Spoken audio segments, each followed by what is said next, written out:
Welcome to Mufti Muhammad Nadeem Hussaini official YouTube channel. Mufti Sahab کے channel کو subscribe کریں تاکہ ہر آنے والی ویڈیو سے باخبر رہیں۔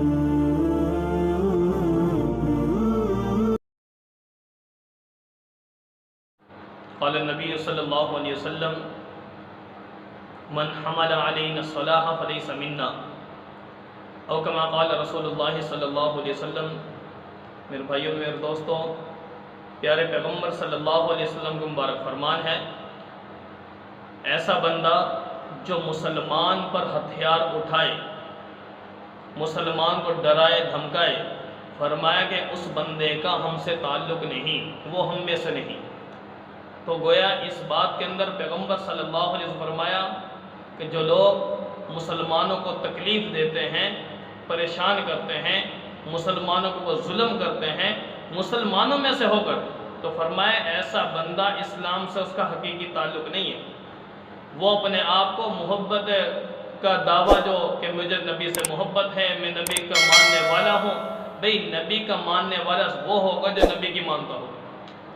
سچا اپنے دعوے میں نبی کی محبت میں وہ ہوگا جو پیغمبر کی سیرت کو اپنائے گا۔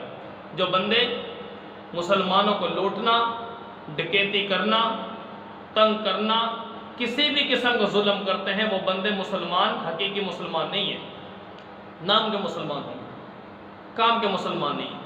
میرے دوست، نبی اکرم صلی اللہ علیہ وسلم نے ایک حدیث کا مفہوم میں فرمایا کہ مسلمان کے لیے مسلمان کا مال حلال نہیں جب تک کہ اس میں دوسرے مسلمان کی دل کی خوشی نہ ہو۔ آج کل یہ لوٹ مار، دوسرے کے مال کو ہڑپ کر جانا، کھا جانا، یہ طرح طرح کے معاملات بنتے جا رہے ہیں۔ میرے دوست، یہ پیغمبر کی سیرت نہیں ہے، پیغمبر کا اخلاق نہیں ہے، پیغمبر کی تعلیم نہیں ہے۔ اگر اپنے آپ کو پیغمبر کا خادم کہنا ہے، اپنے آپ کو پیغمبر کا امتی کہنا ہے، پیغمبر کا ماننے والا اور پیغمبر کا حبدار کہنا ہے، تو میرے مسلمان تجھے اپنے پیغمبر کی سیرت کو بھی اپنانا پڑے گا۔ کوئی کس طریقے سے دوسرے کا مال کھا رہا ہے، کوئی جائیداد پر قبضہ کر رہا ہے، کوئی اپنے بھائی کو وراثت میں سے حصہ نہیں دے رہا، کوئی بہنوں کو حصہ نہیں دے رہا، کوئی بیٹیوں کی وراثت کھائے جا رہا ہے، کوئی کسی کا مال چوری کر رہا ہے، کسی نے اپنے پڑوسی کی چیز چورا لی ہے۔ یہ طرح طرح کا جو مال غصب کرنے کی صورتیں ہیں، دوسروں کے حقوق کھانے کی صورتیں ہیں، میرے دوست، یہ مسلمان کا ایمان نہیں اجازت دیتا اس بات کی۔ پیغمبر کا قرآن، پیغمبر کا فرمان اس کی اجازت نہیں دیتا۔ آج اگر ہم اپنے معاملے میں اپنے پیغمبر سے سچے ہیں، اپنے معاملے میں اپنے پیغمبر سے تعلق رکھنے والے ہیں، پیغمبر کے محبت کے دعوے کرنے والے ہیں، اللہ کے قرآن کو ماننے والے، تو میرے دوست، اے میرے مسلمان، نہ کسی پر اسلحہ اٹھانا جائز ہے، نہ پیغمبر کے امتی کو ڈرانا جائز ہے، نہ پیغمبر کے امتی کے مال کو کھانا حلال ہے۔ آج یہ طرح طرح کے جو معاملات بنتے جا رہے ہیں، ایک دوسرے کی جائیداد پہ قبضہ کرنا، ناجائز حق کھانا دوسرے کا، اس کی شریعت اجازت نہیں دیتی۔ یہاں تک آتا ہے کہ جس بندے نے پیغمبر صلی اللہ علیہ وسلم فرمایا ایک بالش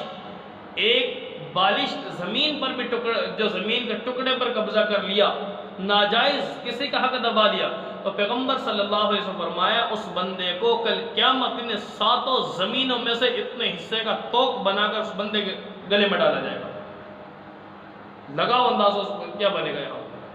اور وہ لوگ جو پیغمبر کے امتی ہونے کے باوجود، پیغمبر کے قرآن کو ماننے کے باوجود، پیغمبر کے فرمان کو ماننے کے باوجود جو بیٹیوں کی وراثت کھاتے ہیں، بھائیوں کی وراثت کھاتے ہیں، بیٹوں کی وراثت کو ضائع کر دیتے ہیں، فرمایا ایسے لوگوں کے لیے کہ جو وارث کسی وارث کا حق ضائع کر دے، اپنے بھائی کا حق کھا جائے، دبا جائے، کسی کا حصہ اپنے وراثت میں سے ختم کر دے گا، فرمایا ایسے انسان کا حصہ اللہ تعالیٰ جنت سے کاٹ دیں گے۔ مشکات کی ایک روایت ہے یہ۔